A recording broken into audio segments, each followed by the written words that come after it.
Hi, this is Sarit Switzer, and welcome to the It Is Taught podcast, a podcast devoted to the teachings of Rabbi Shneur Zalman of Liadi as recorded in his most famous work, the Tanya. My hope for this show is to make these teachings accessible and relatable to the average person, regardless of prior Jewish education or affiliation. The episodes follow the prescribed daily study portions and are meant to serve as practical lessons in how to live your life as your true self and develop an authentic and powerful relationship with your Creator. I have personally experienced the effects the study of this work has had on me, and I'm excited to share what I can of this knowledge with you. So please join me on this journey of learning, self-growth, and connection with your source. Hi, and welcome to the It Is Taught podcast. This is episode 342 for the 5th of Cheshvan in a leap year.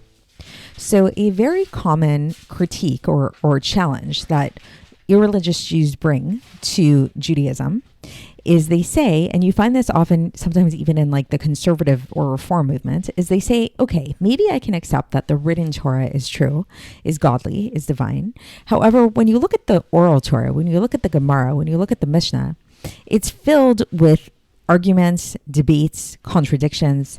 The rabbis themselves cannot agree on what it is that they're saying. So how can you really say that it's divine? Isn't it proof that looking at these debates in the Talmud, looking at the fact that the rabbis themselves can't agree on what they're talking about, this goes to show, and sometimes there's like no even conclusion there. Doesn't this show that there is no objective truth? There's no objective reality, at least when it comes to Torah, because they're just making it up as they go along, so to speak. Seemingly, that's what it seems like, right?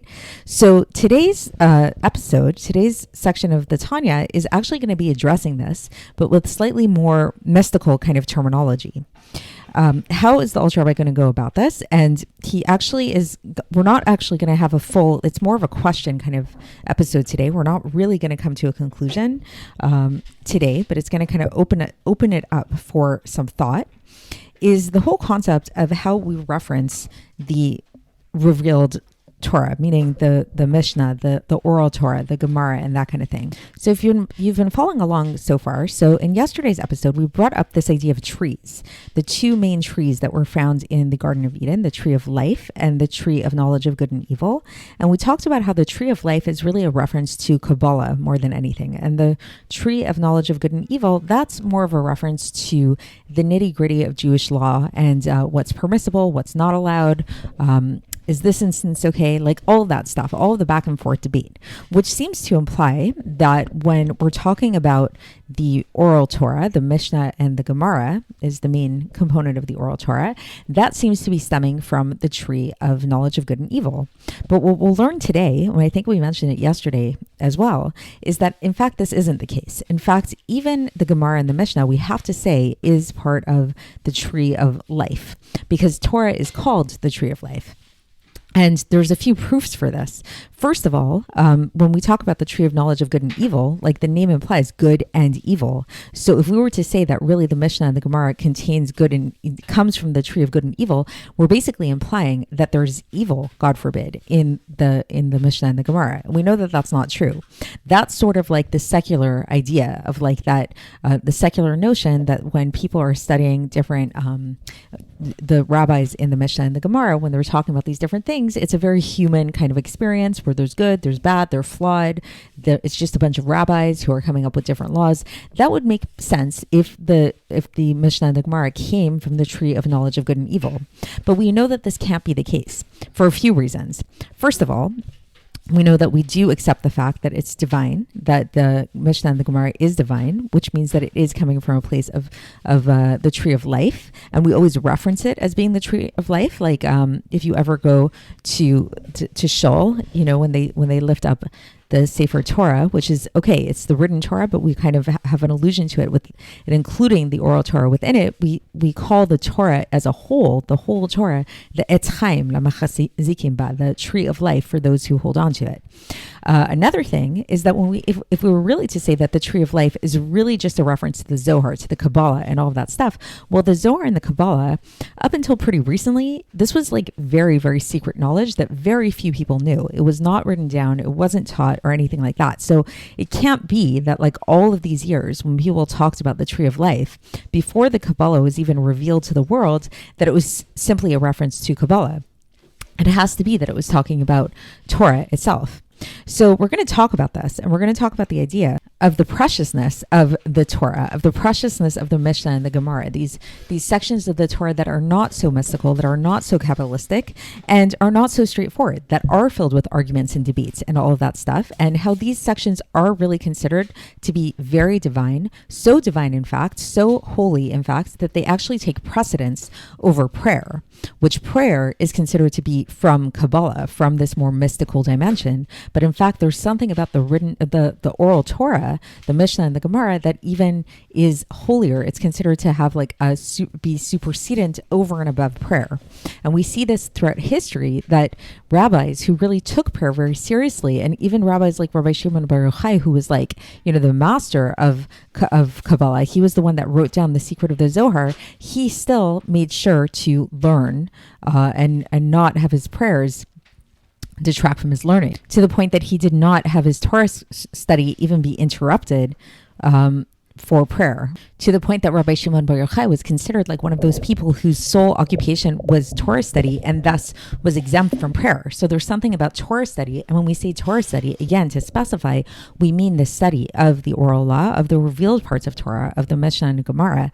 It really takes precedence over prayer. So we're going to be really delving into this today, and again, we don't really get an answer. There's not like a full answer here that we're given. This is going to come up, I believe, in tomorrow's episode. We're going to get more into the answer part of this question, but just to kind of give you a little bit of a taste of a smidgen of like the way that I would explain the answer, is that one thing that you would notice in the debates in the Gemara, it's true, they are all filled with different debates and arguments and back and forth and that kind of thing. However, the thing that's interesting to notice about these things is the arguments all revolve around certain things, certain objective facts. So like, for example, so like, let's say like, sure, there's in the Gemara, you'll find sometimes arguments about Shabbos. What time does Shabbos come in? What time does Shabbos come out? What time, what's allowed to do on Shabbos? What's not allowed to do on Shabbos? Is this considered malacha? Is that considered malacha work for Shabbos? But one thing that you won't see is a debate over should we keep Shabbos or should we not keep Shabbos? So there's like sort of like this underlying agreement that, interestingly, almost ironically, due to the debates actually point to a fundamental agreement amongst all of these scholars about certain big precepts. There's certain axioms that should not be taken for granted, that aren't necessarily taken for granted in the wider society, in the wider public, but they are very much so taken for granted amongst these rabbis. So interestingly enough, it's actually the debates themselves that actually kind of like point to a certain objective reality, a certain godly truth that all of these rabbis agree on, So it's kind of like, if you think about it, that like if you and your friends are all deciding that you want to go on vacation to Mexico, let's say, but then you have disagreements about like, okay, but where should we stay in Mexico? Which city, which hotel, which resort, blah, blah, blah, whatever. The fact that you're having all of those debates, it points to the fact that there is a Mexico that you're all going to be visiting, and that you're all unified in this wanting to go to Mexico, right? So that's the basic idea. But that's kind of getting ahead of ourselves a little bit, because like I said, today is really more delving into the realm of just pointing out this question and delving into this question and really pointing to the fact that although at first glance it might seem to a person that the oral Torah is in this realm of the tree of knowledge of good and evil, meaning that like it's really getting into like in a real way, there's like a discussion about what's allowed, what's not allowed, or whatever. So it's, obviously dealing with things that are not allowed, dealing with things that are not godly, dealing with things that are impure. So it might seem at first glance that this realm of the oral Torah comes from the tree of good and evil, but in fact today we're really going to focus on the fact that no, it actually comes from the tree of life. We're not going to talk about how it is that it comes from the tree of life today, but we're going to talk about like just kind of some proofs, some examples, some demonstrations of how it really does come from the tree of life. So with that being said, let's get into the text. And for context, we are in the middle of Epistle 26 of Iggeres HaKodesh. And so if you remember yesterday's episode was really just one long citation from the Rea Mahemna, all about, the Rea Mahemna is a part of the Zohar. It's in Aramaic, and it was all about just this whole idea of the different trees, the trees of knowledge of good and evil, and the tree of life. And the conclusion yesterday was that the tree of life really is representative of Kabbalah. That's like anytime we talk about Kabbalah and that kind of thing, the more mystical side of Judaism, it comes from the tree of life. So today, we start off, and the Alter Rebbe says that at first glance, just looking at things kind of like superficially, it's looking at this citation that we looked at yesterday. For those who don't really understand things, like who are kind of lacking in understanding, they might think that this study of the laws of what it is that's forbidden, what's permissible, and the whole thing about like impurity and all of that stuff comes from the tree of good and evil. However, this is very surprising in and of itself, and it actually contradicts the plain meaning. Like somebody who would come to this kind of conclusion that studying the oral law and studying these like different laws of what's allowed, what's not allowed, and that kind of thing, it's coming from a place, the tree of knowledge of good and evil. The Alter Rebbe says this actually contradicts the simple writings and the teachings of our sages, that the whole entire Torah, as it is revealed to us and to our children, is called the Etz Chaim LaMachazikim Ba, the tree of life for those who hold fast to it. That's actually a citation from Mishlei, chapter 3, verse 18. And so he says, so first of all, that's one issue with this idea that he brings up, is the fact that it can't be that these discussions of these laws come from the tree of knowledge of good and evil, because the whole entirety of the Torah comes from the tree of life. And not only that, but when we actually did, when the scholars of the Mishnah and the scholars of the Gemara wrote down these different things, the Zohar was still concealed to them. So meaning this Zohar, which we've been terming the tree of life, was concealed to them. And so thus, when we talk about the tree of life, it couldn't at that time be referencing like explicitly the Kabbalah.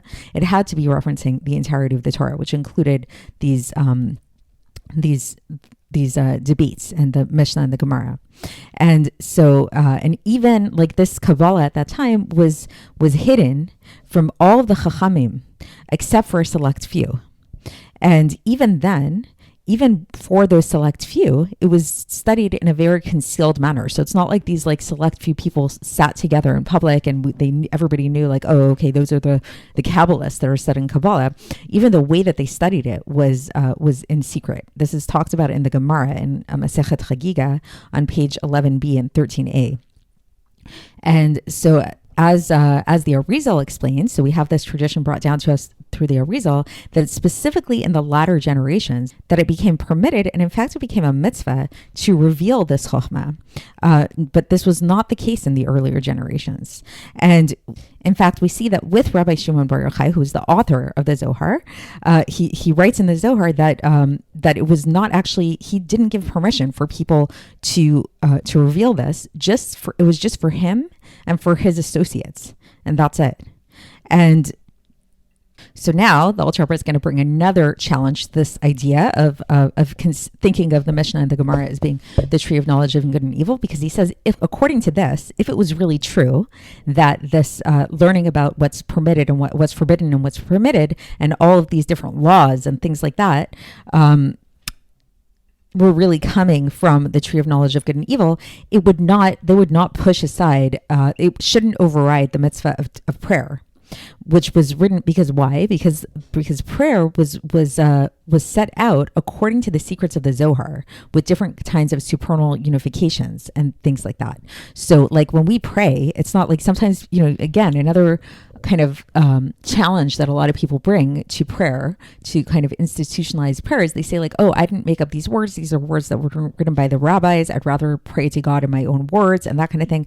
Yes, that's fine. You should totally pray to God in your own words, your own language. That's totally encouraged and a good thing to do. However, there is some kind of benefit to using the actual siddur and praying those actual words, because those words were put together, those prayers were put together by Kabbalists who wrote these things down, and it's there's a lot of Kabbalistic spiritual ideas in the prayers, and the specific order, the specific wording, and all of that kind of stuff.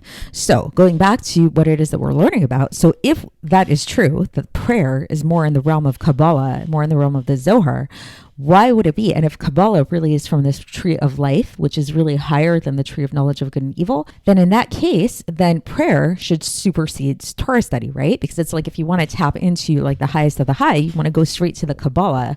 You don't want to be involved in good and evil and like all of that kind of stuff.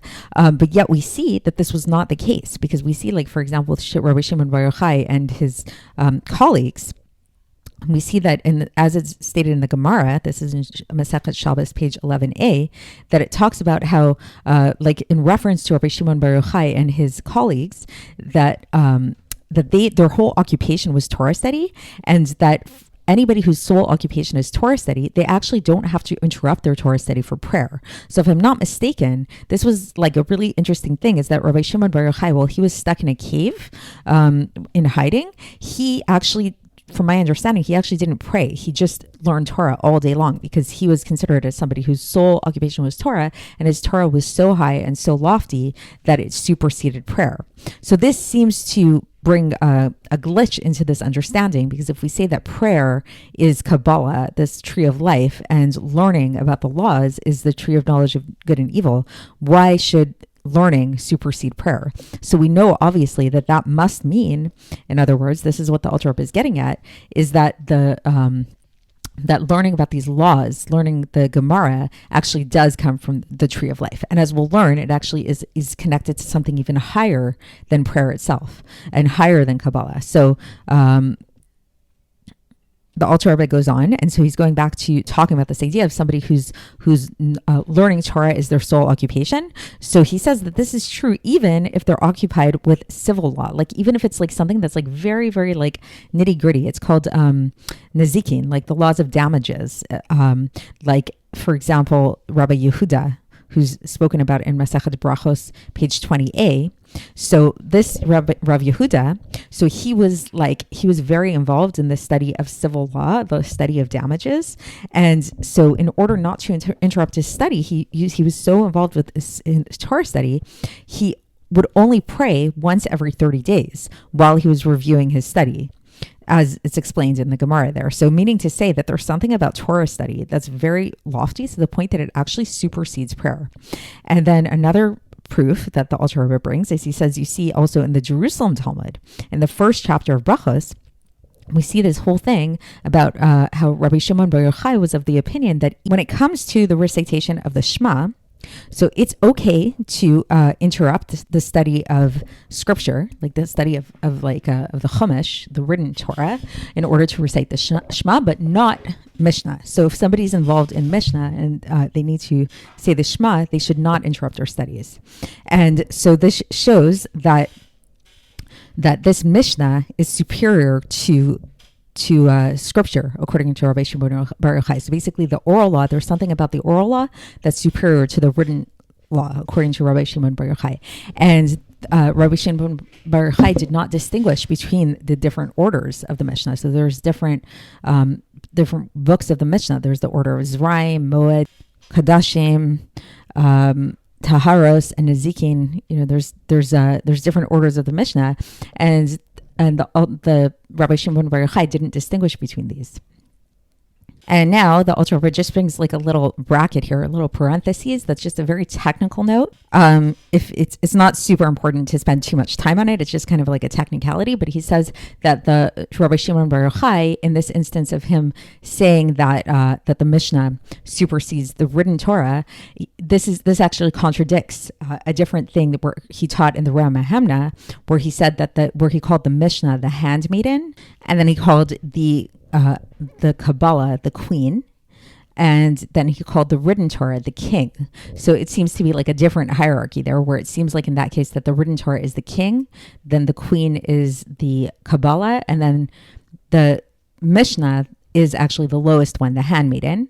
And so then there's another bracket that kind of maybe explains this is that basically when we say the king, the written Torah is the king, this is the Yesod of Abba vested in the Zer Anpin. And this is explained by the Arizal. So I don't want to really take the time to kind of try to understand that too much, because it's really just a side note, just to kind of like explain a little bit of like a technicality, a possible contradiction in what Rabbi Shimon Bar Yochai explains. But the main idea, the main takeaway is really that simple thing that we see, that the Rabbi Shimon Bar Yochai really put so much importance on the Mishnah and on these debates within that had to do with problems and solutions that really do come, like the actual getting involved in the debates does have a side of evil and a side of impurity, right? Because we're talking about in the Mishnah, in the Gemara, there are discussions about what's allowed, what's not allowed, what's impure, what's not pure. So the subject matter really does have this level of like good and bad within it.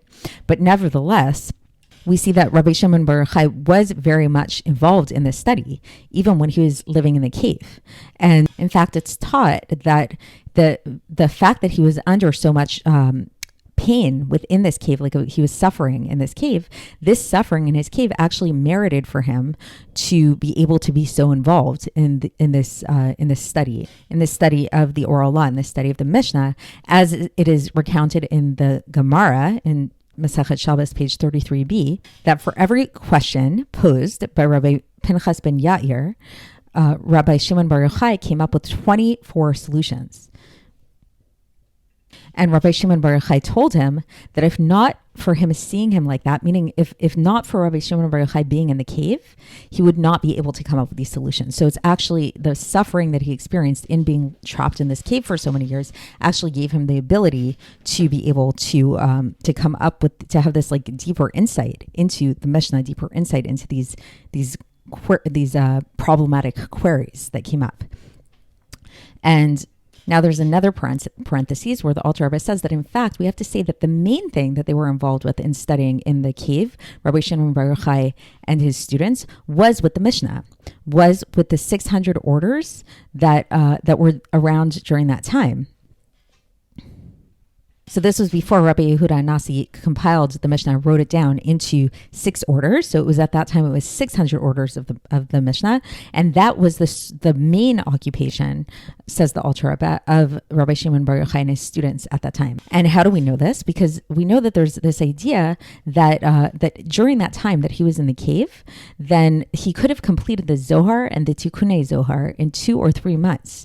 Because for sure, we know that he didn't repeat any subject twice. So somehow there's this teaching that while Rabbi Shimon Bar Yochai was in that cave, he didn't repeat anything twice. He just learned something and he learned it once. So if that was the case, what did he do for the rest of the time that he was there in the cave? From my understanding, Rabbi Shimon Bar Yochai was in the cave for 13 years. So if that's true, so if he could have studied the entirety of the Zohar and the Tikkunei Zohar, which is long, but like relative to the Mishnah, it's not that long. He could have completed that in 2 to 3 months. So what did he do during the rest of the time? He was involved in studying this Mishnah. And not only that, and this is the conclusion to this section, is that the sages taught, and this is from Masechet Brachos, page 8a, that since the day that the Beis HaMikdash was destroyed, the Holy One, blessed be He, what does He have left? He has the 4 cubits of a halacha alone. So meaning to say that there's something about halacha, the Jewish law, the study of the Jewish law, that's very, very precious to God. And that is really, really very divine. And in fact, more divine in a way than anything. I'm not more divine in the sense that the other ones aren't divine, but more holy or more precious than Kabbalah, than prayer, than even the written Torah, maybe we can say. So we'll learn more about this tomorrow, and we'll come to a little bit of a deeper understanding of it. But today was just kind of like just to open your eyes to and to get you to think about these things a little bit more, and to maybe have a slightly new perspective on the fact that when you look at these debates that are found in the Gemara, in the Mishnah, and you just see it as like a bunch of rabbis arguing, and it seems really like man-made and very human, that perhaps that's not the full story, and perhaps there's something very, very divine about all of it on a much deeper level. So that's it for today, and to be continued tomorrow, and I'll speak to you then. Thanks for listening to the It Is Taught podcast, hosted by Sarit Switzer. This podcast is dedicated in loving memory of my maternal grandfather, Avraham Yitzchak ben Binyamin HaKohen of blessed memory. Music by Shoshana. If you enjoyed this episode and would like to support the show, please share it with others and subscribe on YouTube, Apple iTunes, Spotify, or wherever you listen to podcasts. And make sure to leave us a 5-star review. To find out more about the It Is Taught project, including more information on my soon-to-be published book, please visit our website, itistaught.com. To catch the latest from me, follow me on Facebook, Instagram, and Twitter. Looking forward to speaking with you tomorrow, and until then, have a great day.